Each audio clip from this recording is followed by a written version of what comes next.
Welcome to the super fun game review podcast. Go Mega Ultra Between Review Show.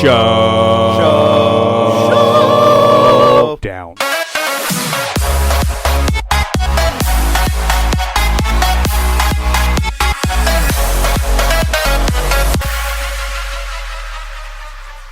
Welcome to MUBRS.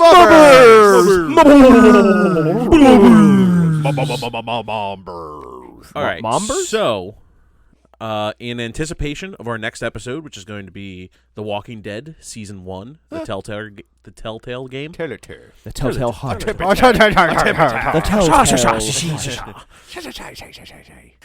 I wanted to throw it out there that we all come up with what is your zombie plan if it ever happens. I'm going to get a boat. What's like your what's like your plan? Like Get to the coast, find a boat, and go. All right, Ralph, go ahead. I was just making a joke off what Steve was doing. All right, I was just piggybacking. What's your zombie plan? Put on a couple pounds. Well, I have this friend that I know, and this friend might have given me like a oh shit bag of like emergency survival gear. Okay. So are you like just depending on a single bag to grab the bag and get in the car and go? Go where? Go probably inland. Probably head west on a non-highway would be my move. I guess. I never really thought about it that much. Okay. I'd go to my uncle's, stop, and get my Kentucky long rifle. Actually, I can't believe I just said that. My Pennsylvania long rifle, my flintlock, and I'd take that. Your Pennsyltucky? No. The Pennsyltucky? My Pennsylvania long rifle. Oh. My Kentuckian. All right, Steve-O, what about you? What would be your zombie plan? I do not have pre-said bug-out bag. That actually probably would have been that's a good idea. I need to put one together. It's a good eye. I don't know. I always thought maybe just trying to, pretty much like Ralph, it's like I'm getting away from any major city. I'm trying to go back roads.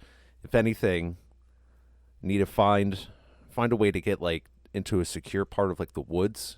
I think I'd be like one of the woods people, although finding food would be kind of tough, but I'd have to be near some sort of body of water, so there was at least that before that becomes tainted. Taint. Would you head to a farm? Yeah, I don't know if I would go farm it. Take some gas to a farm. Yeah, maybe do that. Okay. Especially if they invite me with biscuits.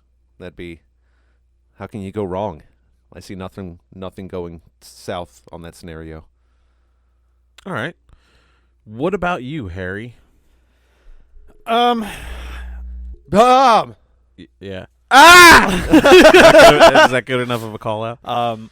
So I think in the most immediate, I don't know, maybe like 48 hours after the incident, just gathering up local supplies, hitting a store for guns, or if out of guns, I know my dad has plenty of guns.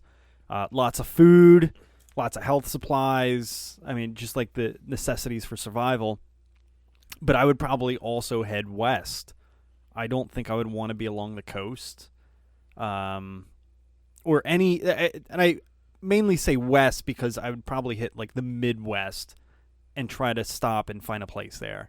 Less populated areas, I think you have a much better survival rate in the Midwest. That you can just get on flat land, you could see outrageously far in almost all directions, and you have plenty of land to farm on if you have to look for like long-term food solutions. So I think that would be the wisest plan.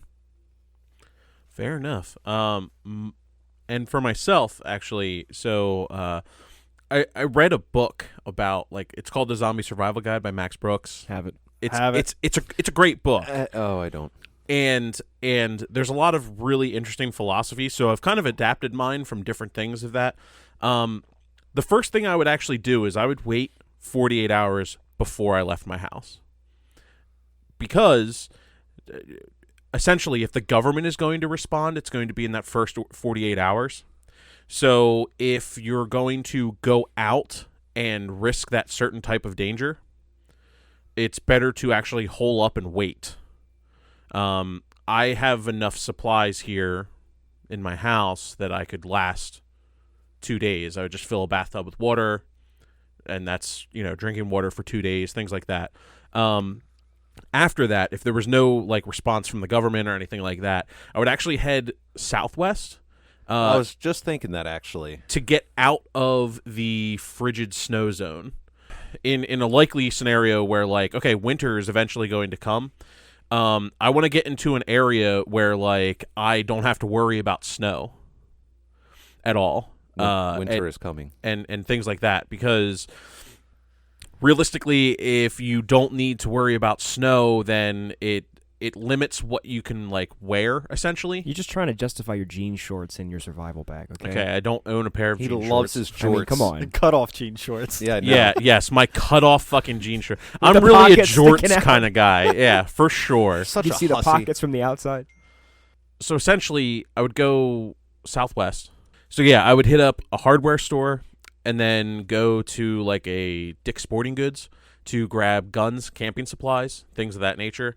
And I would head southwest, get out of the immediate hurricane threat area, not west enough to get into the tornado, like the tornado alley, Mm-hmm.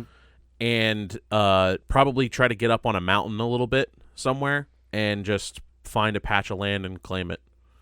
I got to say, this might be my paranoia coming out in full public view for Scorn, but I often think about the power plant, like that, or a nuclear strike.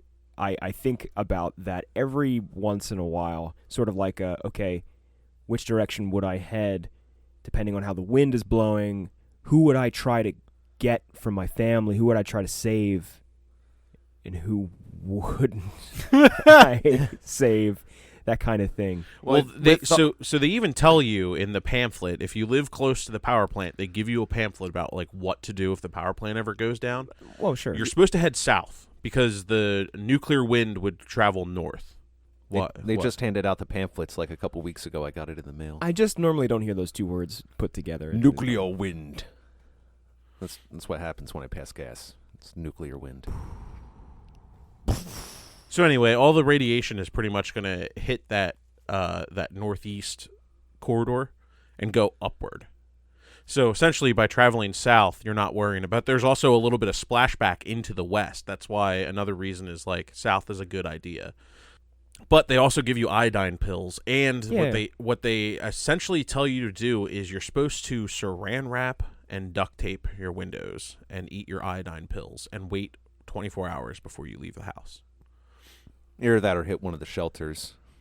If you can make it before an actual event, yeah. Mm-hmm. I was just going to hide out my refrigerator. You could do that. That's You're pretty not smart. Indiana Jones, bro. You're right, I'm not. But yeah, that stuff is a worry for me, especially as a father. I worry about that, especially since, like, if there's an emergency of, like, that grand a scale, half the time my son's 45 minutes away from me. And that's actually, honestly, probably where I'd head first, is if I didn't have him, I would go get him. Well, that definitely at least gets you out of the area. But then that leads to the question, what measures have other people taken? They're not just going to be there. Is it more risky to go for them or to let them survive on their own and hope for the best? I don't mean to get like super deep all of a sudden. I'm just saying, like, when it comes to this kind of thing is not going to plan out how you picture it in your head when shit hits the fan. No, not at all. God, no. Not at all. Also, realistically, it's not just like instantaneously, oh no, there's zombies, and then everything stops working. You'll still have phones for probably days before an actual infrastructure were to fall like that. There's not somebody. What I'm saying is, there's not somebody sitting in a fucking building somewhere pressing a button like, oh, okay, I have to press this every 30 seconds, like the dude in Lost, for the world to not blow up. I see what you're saying. Like, you asked me what my plan is, and I'm like, get in the car and drive away. Like, I see what you're saying now. I think something that we should make a point of discussing, though, like how it's portrayed in movies and games. Like, you have your two different types of zombies now. Yeah. You got your slow and your fast ones. True. What are we talking about? Yeah, are we talking Walking Dead zombies? Well, or it 28 doesn't matter. days I later? think we would each treat each one differently, though. Mhm. Like, If it was, Oh, yeah. so if it was slow zombies, my original plan. If it's like the 28 days later fast zombies, I'm probably going to just take my own life. Straight up, it's not worth living in that world. Especially with not how quickly they turn in 28 days later. Wait, you have less than 30 seconds, sometimes 10 seconds or something like that. Yeah. Ridiculous. And instead of just like going for like your jugular and you'll like bleed out in 30 seconds, they just beat the shit out of you. The rage. Rage. They just beat you to death. I want to make an argument, though. Go for it. If we're talking slow zombies, and they only, let's say the virus only spreads through bites specifically. It's not like airborne or anything like that. It's not like in The Walking Dead where if you die, you become a zombie. Yeah. I think it would be much easier to contain for sure. than how they portray it. Now, obviously, I think there would be a lot of dead people, but I don't think it would be catastrophic to the point where society is gone.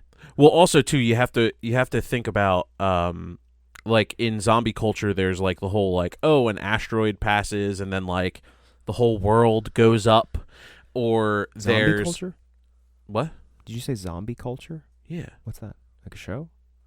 No. Just the culture Zombies. of zombies. All the culture surrounding zombies. I never heard of a asteroid or comet. Yeah, I don't know what you mean. Dude, it's one of the original zombie movies ever made is an asteroid. It's Night of the Living Dead? No, not Night of the Living Dead. The first zombie movie ever made was actually called Zombie. It's a French film. Oh, okay. I think I know what you mean. But there's this one where it's all these people in a valley, and this asteroid goes past the Earth, and it kind of creates like alien zombies. It's like one of the original. It's like in black and white. I fucking forget the name of it, but if you like Google that synopsis, it'll bring it up. So there's like the asteroid passes, and then all of a sudden the whole world is just instantly all the dead are zombies and things like that. Like realistically, there's not going to be a thing that actually reanimates old dead. It'll be a few infected people and recently dead. You know what I mean? Like it's not going to reanimate just a skeleton. So like coffins and things like that. It's not, it's not that whole like, oh, Night of the Living Dead crawling out of the graves and shit like that. Right. I don't think that's actually even remotely something that would even be capable of happening. But like cordyceps and a plague could happen. That because there's actually like creatures and parasites that reanimate recently dead insects and things like that. Like that concept is out there. Last of Us was based on a cordyceps that can do that. It just grows a fucking mushroom out of the thing's head and it reanimates it. So like that idea is out there, and I think stuff like that. All right, clicker. I think stuff like that is interesting and like more towards what would actually happen. But You're I agree, about like suspension of disbelief a little bit.